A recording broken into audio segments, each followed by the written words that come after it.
22 anak menjadi korban kekerasan seksual seorang guru tari di Sleman, Yogyakarta. Aksi bejat ini bahkan diakui pelaku kejahatan karena sering menyaksikan video porno. Bismillahirrahmanirrahim. Assalamualaikum warahmatullahi wabarakatuh. Halo teman-teman semuanya, kembali lagi ke channel Hikamas, membahas terkait dengan kasus kriminal yang terjadi di Indonesia. Seperti itu. Nah, buat teman-teman gitu ya yang baru ngeklik video ini dan baru berkunjung ke channel ini, aku punya konten namanya Hah Kok Bisa. Nah, atau HKB gitu ya. Hah Kok Bisa ini menceritakan atau mengisahkan terkait dengan kasus kriminal yang bikin kita tuh ya di luar nalar yang dilakukan oleh seseorang, oleh sebuah oknum yang melakukan keji atau melakukan kejam tersebut kepada orang yang menjadi korbannya tersebut, seperti itu ya. Nah, bagaimana kronologinya dan bagaimana motif melakukannya, langsung aja kita bahas berikut ini. Oke teman-teman, jadi kasus yang akan diangkat yakni kasus kriminal yang terjadi di Indonesia, kasus pelecehan seksual kembali yang terjadi di daerah Sleman, Yogyakarta, seperti itu ya teman-teman. Jadi ya motifnya atau kronologinya tuh sebetulnya kenapa sih si korban ini melakukan pelecehan seksual, yang dimana korbannya ini merupakan sesama jenis gitu ya teman-teman. Jadi wow, Masya Allah, astagfirullahaladzim, ya, bukan Masya Allah gitu ya, melakukan hal tersebut ke anak di bawah umur sesama jenisnya gitu ya. Jadi ya kita gitu ya menjadi kayak yang tadi aku bilang, hah kok bisa itu terjadi kembali, dan lumayan banyak juga yang menjadi korban, yakni sekitar 22 orang oleh satu orang oknum guru TK yang berada di taman kanak-kanak yang ada di Sleman, Yogyakarta, seperti itu. Nah, kenapa beliau melakukannya? Nah, setelah diusut oleh tim polisi atau kepolisian, bahwasannya si pelaku, kita sebut namanya Pak Edwan gitu ya, atau EDW. Nah, Pak Edwan ini atau Kang aja lah ya, Kang Edwan ini pernah mendapatkan perlakuan tak senonoh juga oleh salah satu tetangganya tersebut. Jadi motifnya ia melakukan hal yang serupa kepada yang berada di tempat kerja dari si Pak Edwan atau si Kang Edwan tersebut, seperti itu ya. Jadi ya kita gitu ya yang sebagai orang yang normal, astagfirullahaladzim, nauzubillah min dzalik gitu ya, kenapa hal tersebut bisa terjadi, dan yaitu mentransfer, melakukan yang serupa kepada orang lain, kepada anak di bawah umur, seperti itu, yang dimana bahwasanya pelaku ini sudah melakukan pada tahun 2019. Jadi sudah kurang lebih ya sekitar ada 4 sampai 5 tahun gitu ya melakukan hal tersebut kepada si korban ini gitu. Nah, bagaimana itu bisa terungkap gitu ya teman-teman. Nah, jadi menurut tim kepolisian bahwasanya ini kasus bisa terangkat oleh salah satu orang tua dari korban. Salah satu orang tua dari korban ini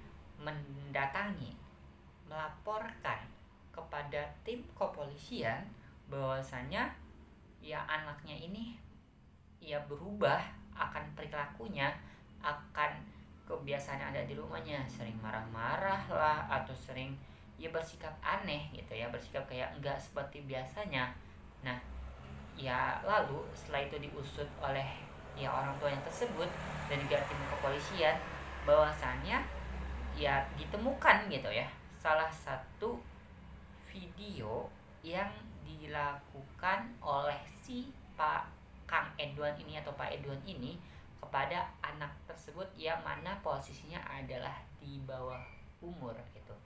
Jadi ya terungkap karena ada video tersebut, ya pada akhirnya ya si pelaku ini yang menjadi tersangka yang melakukan hal keji ini kepada anak yang menjadi anak muridnya, ya sebutannya, karena beliau itu sebagai guru gitu ya, yang berada di Taman Kanak-kanak di daerah Yogyakarta, lebih tepatnya di Sleman gitu.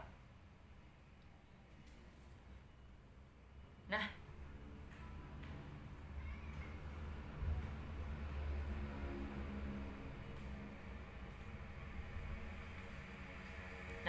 pada saat si pelaku atau pada saat orang tua korban ini gitu ya melaporkan, dan langsung aja ditelusurilah oleh tim kepolisian kepada si salah satu si korban, si pelaku ini, ya akhirnya ditangkap gitu ya, dan ditemukan berbagai macam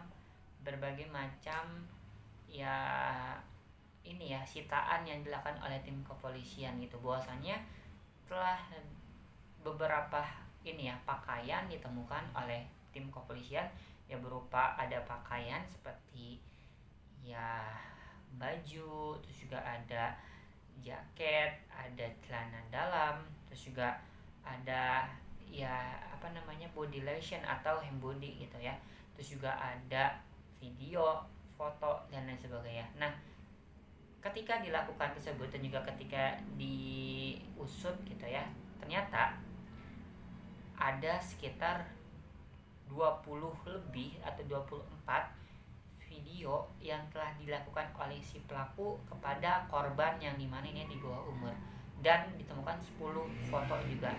Tapi tim kepolisian ini belum menemukan gitu ya, tidak menemukan atau ya tidak ditemukan yang berada di sosial media ini ya video yang dilakukan oleh si pelaku atau si tersangka tersebut, yang dimana memang ya motifnya untuk keperluan pribadi dari si Kang Edwan ini gitu ya. Jadi nggak di-share kemana-mana, tidak diunggah ke TikTok atau ke situs yang terlarang atau ke yang mana, jadi untuk bahan pribadinya sendiri gitu. Tapi ya kalau dipikir-pikir gitu ya teman-teman, buat apa gitu ya melakukan, dan juga sebagai koleksi pribadi untuk si korban, berarti emang ya dalam segi otaknya tuh ya kalau kita pikir secara normal berarti ada yang bermasalah enggak sih teman-teman. Berarti kayak wah memang orang nih ya ada yang salah dalam otaknya atau dalam syaraf dalam berpikir, mungkin seperti itu gitu ya teman-teman. Makanya ya itu sampai 6 tahun 5 sampai 6 tahun gitu ya melakukan tersebut kepada anak di bawah umur yang berada sebagai muridnya tersebut gitu ya.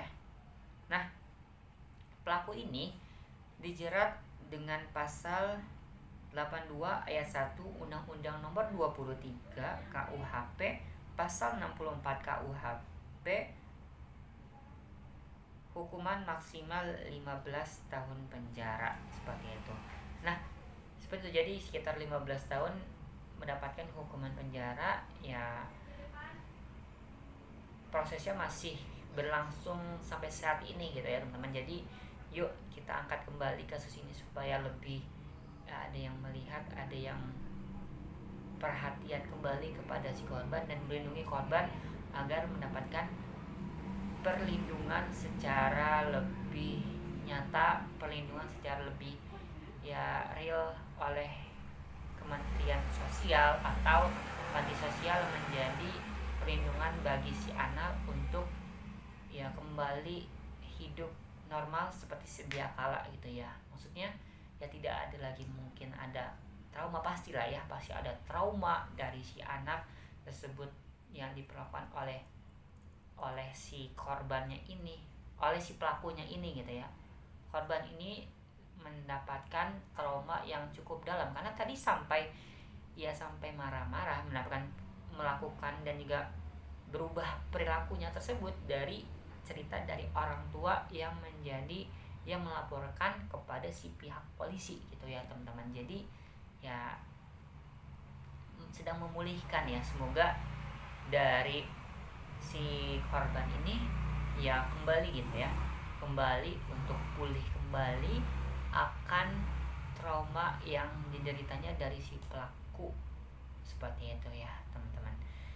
Jadi ya motifnya tuh awalnya tuh kepada si korban oleh ya 22 orang ini ya tentunya diiming-imingi dulu ya, kayak misalkan yuk nggak apa-apa gitu ya, yuk nggak apa-apa ke rumah bapak aja atau ke rumah akang aja untuk main karena ada wifi loh, jadi kita bisa nonton atau main game bareng atau makan bareng atau ya bermain bareng, karena posisinya adalah sebagai guru tari yang dimana ya tempat atau rumah tersebut ya diposisikan sebagai untuk mereka tuh bermain, mereka tuh untuk pelatihan dari yang dilakukan oleh si para korban ini. Jadi kayak untuk bisa ya itu latihan dari tarinya gitu ya. Dan korban ini ya di usia sekitar 13 sampai dengan 18 tahun. Jadi ya sekitar kelas 5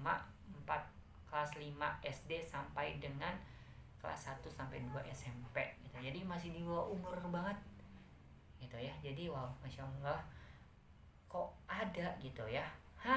Kok bisa orang melakukan hal ini sebanyak 22 orang.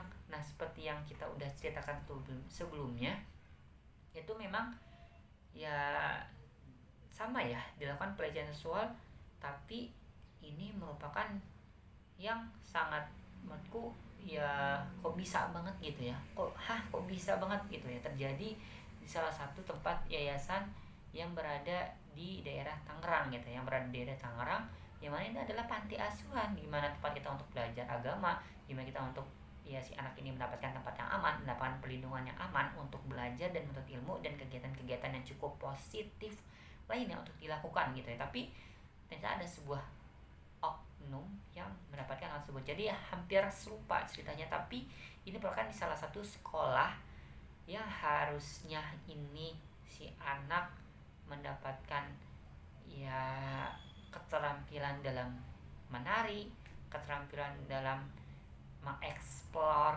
dirinya sendiri untuk bisa ya lihai, jago dalam tari, tapi disalahgunakan oleh si pelaku tersebut atau tersangka tersebut gitu ya teman-teman.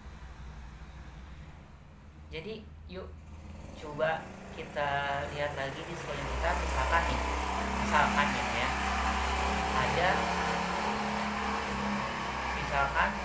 ada salah satu teman, anak, saudara, adik maupun kakak gitu ya yang memang perilakunya cukup aneh, cukup gerak-geriknya itu hal yang tidak biasa.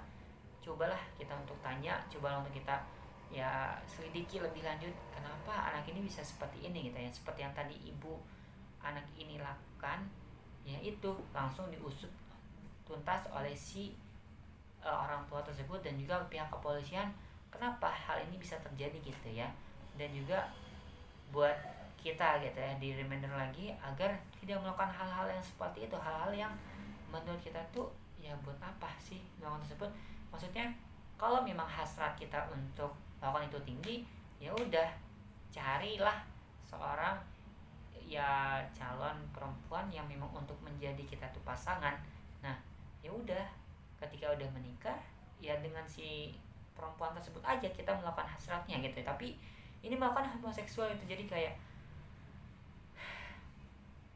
kok bisa gitu ya, kok bisa terjadi hal yang seperti itu. Dan dari tahun 2019 sampai dengan 2024 ini itu jadi kayak wah, ini sih menurutku sudah keterlaluan Indonesia tuh. Banyak hal-hal kasus yang seperti ini gitu ya, yang kasusnya tuh yang membuat kita tuh bikin geleng-geleng kepala, bikin kita tuh ya kenapa itu bisa terjadi gitu ya.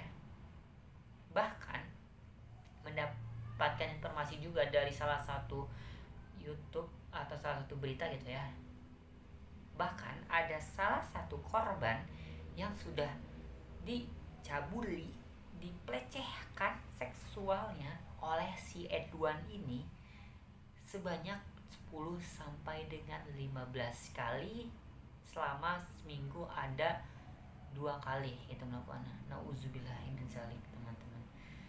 Jadi kayak astagfirullahaladzim, kenapa ini bisa terjadi hal yang lagi dan lagi kepada seorang anak di bawah umur.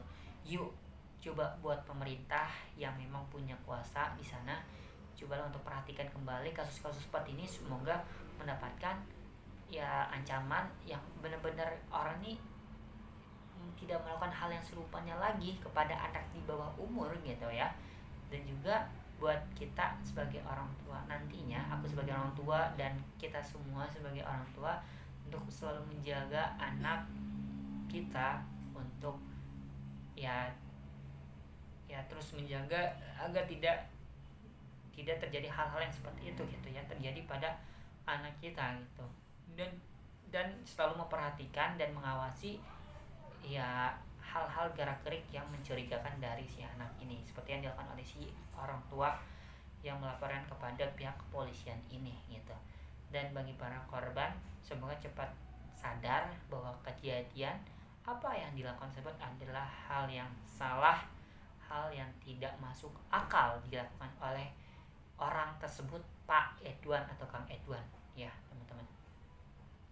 Jadi ya seperti itulah ya kasusnya. Semoga kita dapat mengambil banyak hikmah, banyak pelajaran yang terjadi pada kasus ini, dan mendapatkan banyak hikmah, banyak pelajaran, dan kita terhindar dari orang-orang dan sanak saudara kita mendapatkan perlakuan yang lebih baik lagi di mana tempat pun kita berada. Oke, seperti itu. Terima kasih banyak teman-teman yang sudah menonton. Semoga bermanfaat dari konten video ini. Makasih. Assalamualaikum warahmatullahi wabarakatuh. Bye bye.